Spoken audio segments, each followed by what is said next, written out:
Wake up the whole world. Now is the high time to awake out of sleep. Today I'm going to show you the seed of the new world order and also the mark of the beast that they already have. All they have to do is enforcing their law. The whole thing is tied with religion. That's why Revelation chapter 13 verse 17, the Bible says no one can buy or sell. Notice. It's a great honor for me. Thank you so much.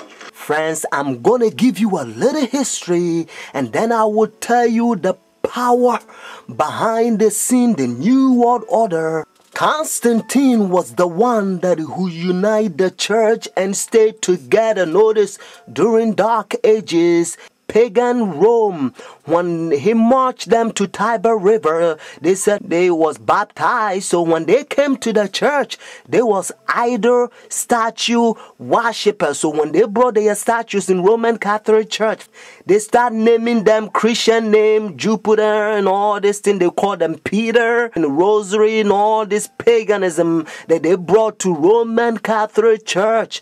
And some of the Christians they don't like, so they protest against. That's why they call them Protestants or Protestant.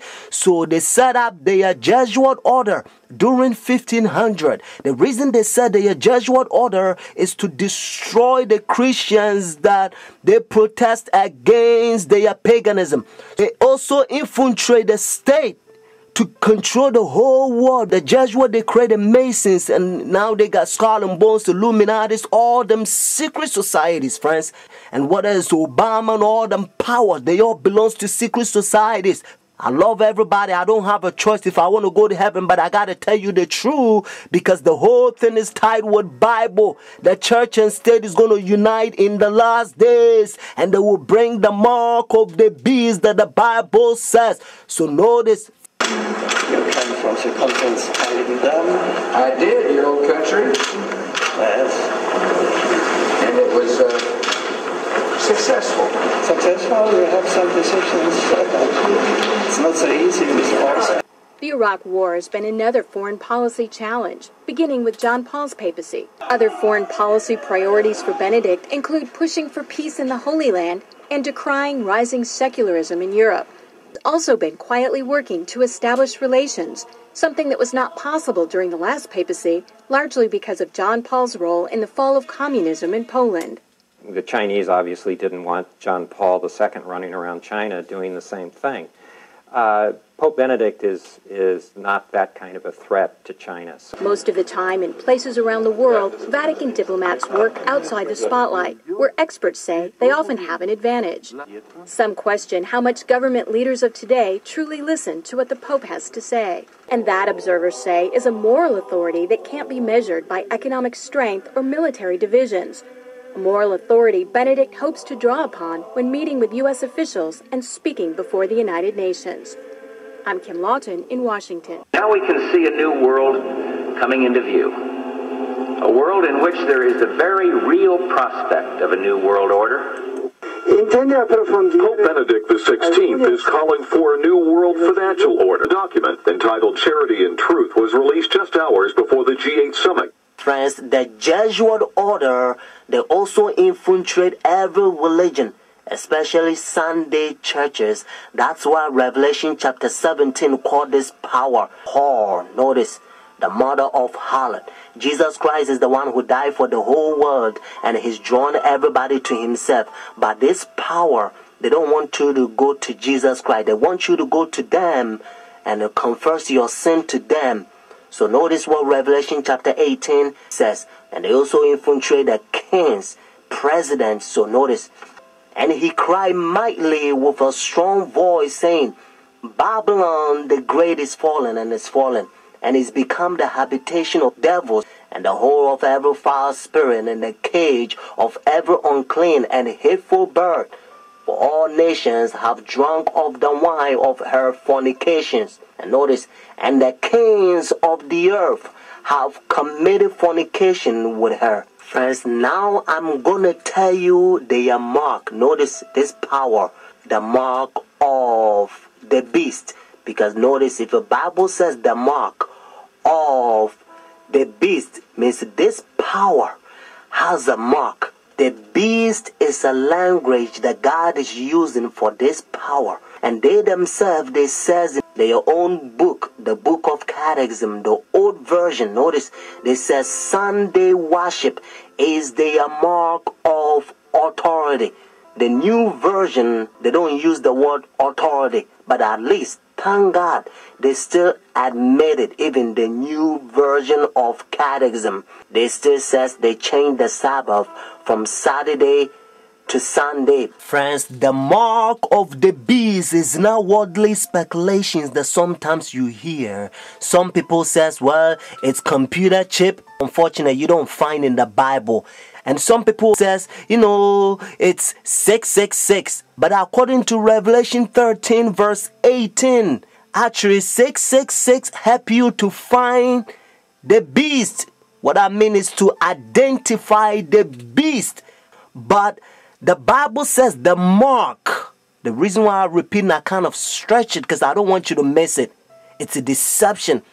Notice the mark of the beast. It's clear. It means the power, the beast has a mark to change the Sabbath from Saturday to Sunday. Unfortunately, Sunday churches, they adopt sun worship day for so many years. They don't want to get rid of it.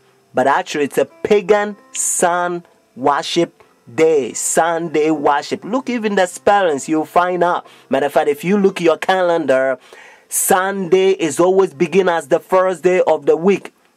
Unfortunately, they will skip, and some people, they don't know, they will count Monday as the first day of the week, because according to Revelation chapter 12 verse 9, the devil would deceive the whole world. So it's a deception. So the devil, he's in the process blinding the people, including the Christendom. Friends, if you go to church Sunday, notice the first day church, now you don't have the mark of the beast according to Revelation 14 and 13 unless the law is enforced. That's why now you hear different country, they try to forcing the people to not sell or do anything on Sunday because they try to enforce the law. But according to Bible, notice United States is the one who's going to cause the whole world to worship the beast. Their sun worship day means Sunday worship according to Revelation 13. So whenever United States enforce the law, then every country also going to enforce because they control the whole world. Every president on the Roman Catholic Church. When our founders declared a new order of the ages, they were acting on an ancient hope that is meant to be fulfilled. And now because they control every president in every country, they a new world order. So now they're using the president to sign up laws and all kinds of rules like gay and lesbian. And now they don't want you to talk about Bible. If you go to work, they don't want you to talk about Christ because, they say it's offended. They try to put the whole world in darkness. They don't want people to know the truth, just like what they did in dark ages. They remove Bible from people and they put people in darkness so that they can control them. That's what they're doing again. Notice what Bible says in Romans chapter 13 verse 11 to 12. And do this knowing the time that now is a high time to awake out of sleep.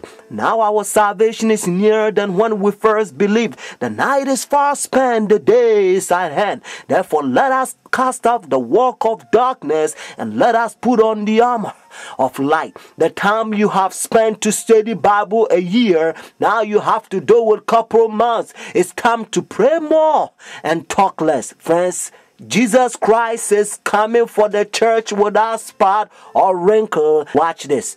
When Nazi Germany attacked Britain in 1940, Winston Churchill called on his people to defend Christian civilization. Today, there is a new kind of battle in Britain, and Christianity is again at stake. Dale Hurd reports from London. The coronation of Queen Elizabeth.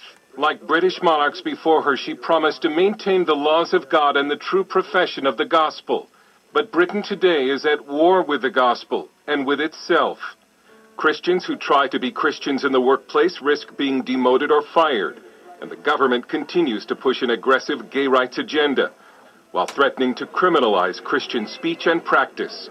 Christian politician and activist George Hargraves. Yesterday, I got a letter from the Advertising Standards Authority of a complaint saying that my billboard that says Britain is a Christian country is offensive to atheists and other religions, and it incites hatred against them. What nonsense. Britain is constituted as a Christian country. Daily prayers are said in Parliament, whether atheists like it or not. The Queen is the head of the Church of England and therefore has to acknowledge God for her sovereignty over the nation. These things are written into not just our culture and our heritage, but into our Constitution.